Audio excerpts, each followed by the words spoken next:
the first technique that we have in the AYP lessons and in the Tantra book is something we call hold back. And hold back is a very simple technique, which is just what it sounds like.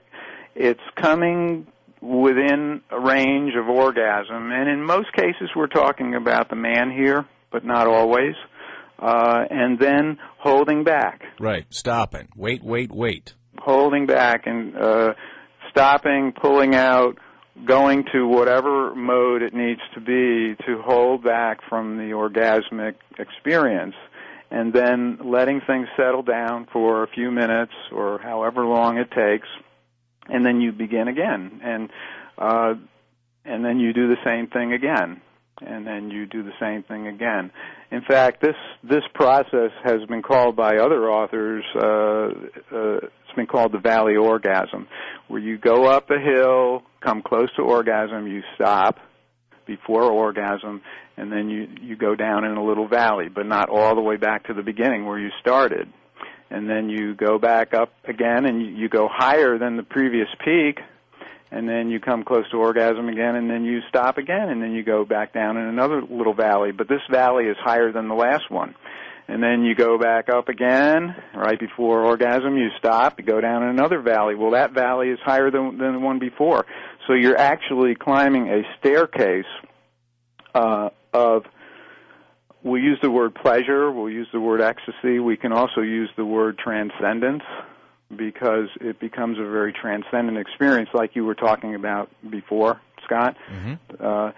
And this process can be taken to heights that are beyond what we may have normally experienced in sex before, because it just keeps going higher and higher and higher. And this is the essence of the hold back technique. It's really the primary technique that we talk about in AYP.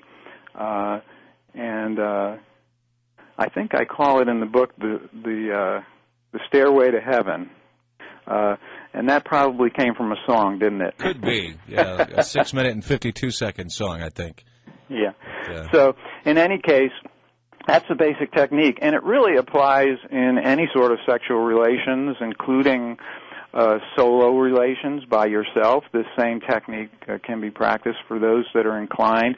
And I want to just emphasize that none of this is an encouragement to engage in more sexual activity than you normally would.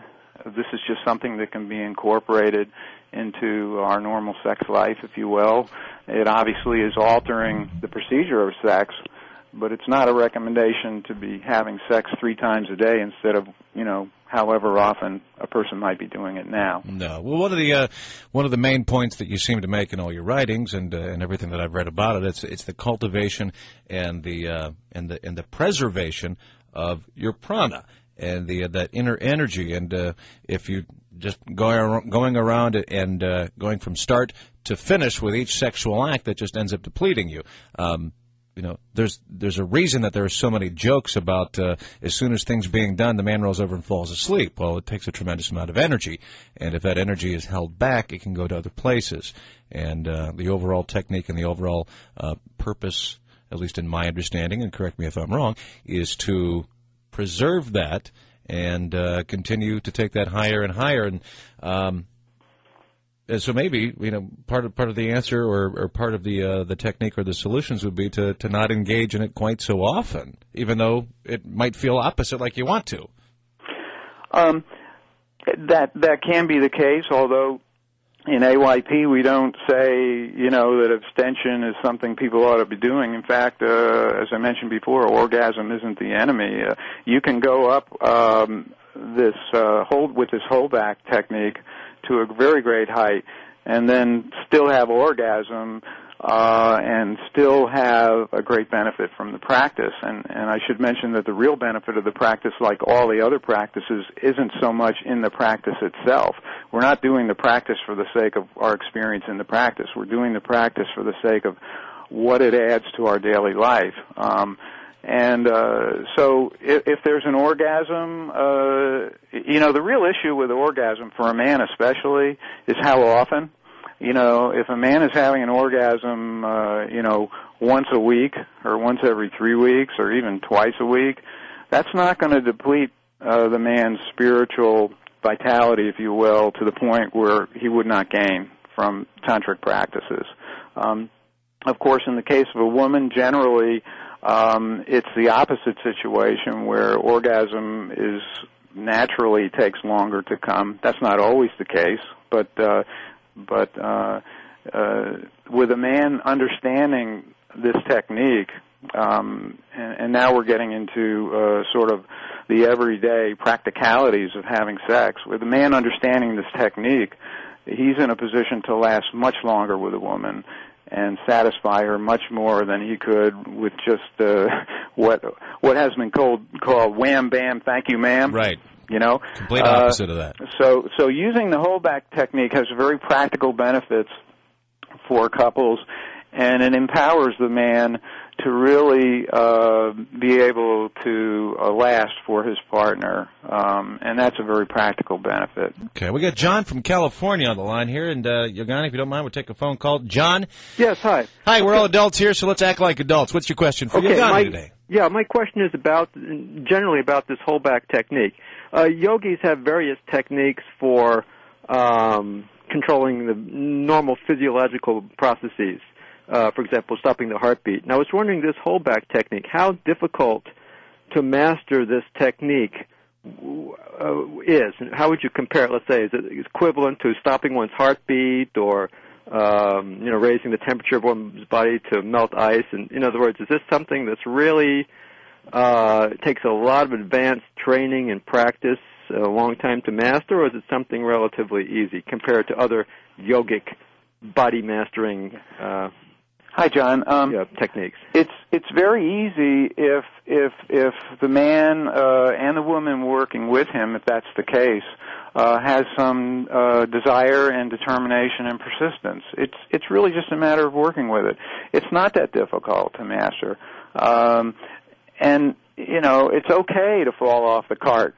And we're going to talk about a couple of other techniques that are related to helping master this process. But no, it's not. It's not as difficult as some of those other things that you mentioned. It's not a city, if you will. It's not a mystical power to be able to do this. It's actually quite easy for those who are willing to put in the work to do it. And one of the things that makes it easier is if someone is inclined to masturbation, if you will, it can be practiced alone and develop quite a strong habit of being able to stay in front of orgasm, and then of course working with a partner will take that to an even higher level. So, is it a fair question to ask you approximately, the typical person, how long it takes to accomplish this or master this in terms of times or hours, by some parameter? Yeah, I think everybody's going to be different in that, depending upon what sort of, how should we say, attachment or fixation they might have to orgasm. Right, yeah. In my case, by the way, I'm heterosexual, and I've been married this year 37 years, and we have 3 grown children, so it's been a very sort of a basic relationship in my case, although I'm aware of many others who have been successful with this practice in both in heterosexual and other types of sexual lifestyles. In my case, it took a few years. But it didn't take longer than that. And keep in mind that when I was doing it, it was pretty much in an R&D, research and development mode. I was not working under the tutelage of a guru, at least not at the time that I mastered the technique, although I had a good grounding in the principles and practices associated with Tantra. But, anybody who's determined can do this, certainly within a few years and possibly less. Okay, John, I have to put you on hold. Yogani, we've got to take a break. So, John, if you need to continue your question, we'll get to you after this short break. The time is 8:22. Our telephone numbers, if you'd like to join in, and we'd love to have you here, 877-345-3779. The website that you can take a look at while we're chatting here is Advanced Yoga Practices. That's Advanced Yoga Practices with an S. This is Yoga, the Other 98%, a presentation of the Cincinnati Yoga School.